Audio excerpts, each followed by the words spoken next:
Chapter 5. Green Ink. Meanwhile, back at the strange house in the woods, Ben left his rocking chair on the veranda and ambled down to the edge of the river. He stared into the water and thought of the mayor of Hemel Hempstead, Councillor Mrs. Daphne Mallicott. He hated her. She was the one, when she was a fairly new councillor with the planning committee, who had discovered his secret dwelling and was the main instigator in trying to get him and all his constructions removed from the property. This, he conceded, she had every right to do, but he always knew he might be discovered one day.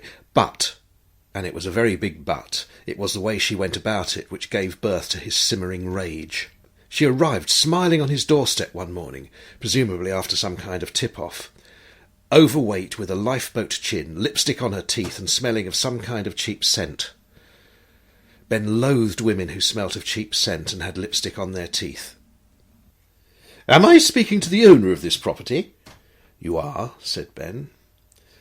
"Then you must be Benjamin Carter, according to the land register." She held up an A4 photocopy. "I am," said Ben. She offered her gloved hand, but Ben ignored it. "I am Councillor Mallicott. I am on the planning committee, and I have been told that you are living here permanently, and there is no planning permission for a dwelling." Ben said nothing, but looked directly into her face. "I'll take that as a yes, shall I?" There was a pause before Ben answered slowly. "Officially, I live at 202 Marlin's Turn. That's where my wife lives, but we are separated. My mail is still delivered there, but it is true I have been staying here for a while." "Well, you can't, not without planning consent." Ben watched as she wrote down his address with a fountain pen with green ink. Ben also hated people who wrote things in green ink. His piano teacher used green ink to complain to his parents that he wasn't practising enough. "All right. What happens now?" "Putting it simply, you will have to leave the site, and this building will have to be taken down. It is an eyesore. These contraptions will have to go as well." "Part of the building was here years before I bought the land, and how can it be an eyesore when no one can see it?" "You will have to take that up with the planning encouragement officer, who will be visiting the site very shortly, I expect." "Do you mean enforcement officer?" "That's what I said."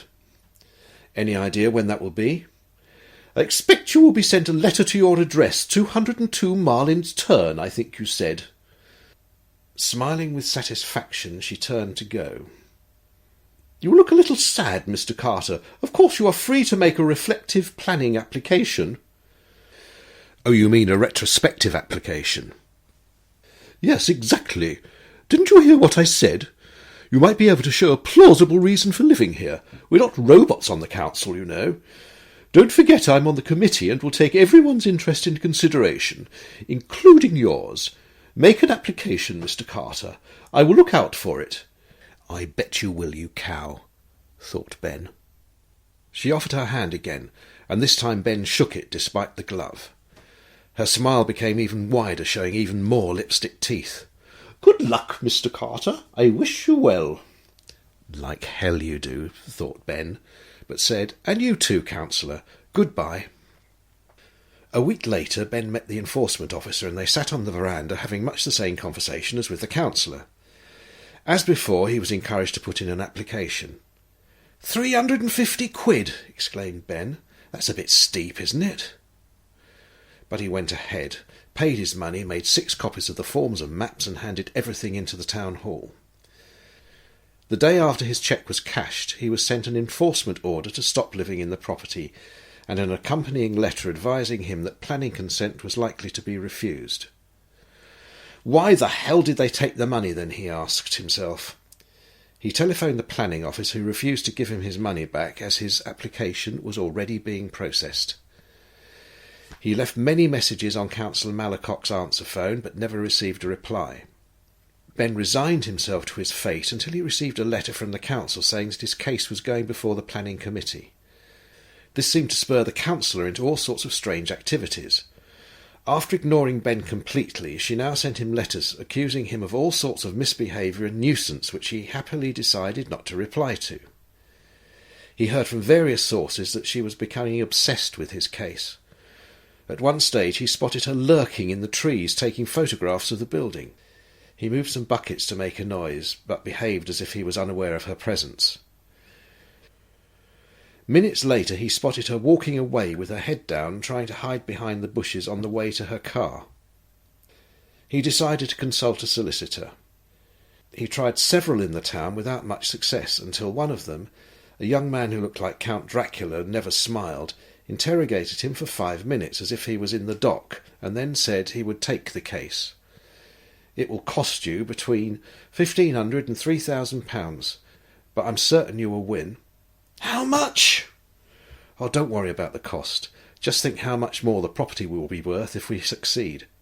"It's all right for you to say that. You won't lose out if it goes wrong. You people never do." "I think you might be surprised by how often we people take risks, Mr. Carter. I can tell you I don't take on cases if I don't think I can win." He leant on his elbows and pressed his fingertips together. "I thought solicitors only did that in films," thought Ben. "If you can prove you have been living there for more than 10 years without being challenged, or causing a nuisance, or being noticed even, then you don't need planning permission. We will apply for what is called a certificate of lawfulness. Can't see any problem. I will want £1,500 in advance. Thank you and goodbye, Mr. Carter." And so it was. Ben won his case. Councillor Malacott was consumed with rage. She dedicated her life to ruining Ben's progress by any means she could. She made sure that the building was immediately condemned as being unsafe and not conforming to building regulations. This was heartbreaking for him, and, with very little money left after paying the solicitor, there was only one way he could afford to build a decent house, so he decided to sell. The first estate agent he spoke to happened to be Susan Savage, who offered to buy the property for herself. The hatred he had for his nemesis councillor grew and grew. He couldn't forget how vicious she had been to him, especially after his victory. It was her hypocrisy, too. He had heard from various people how devious she had been with developing her own house and flouting planning law with other properties she owned. "What a nasty bit of work," he said to himself. "How she ever became to be mayor I shall never know." He was sorry to have to give up his land, but had no regrets about going to live in Spain.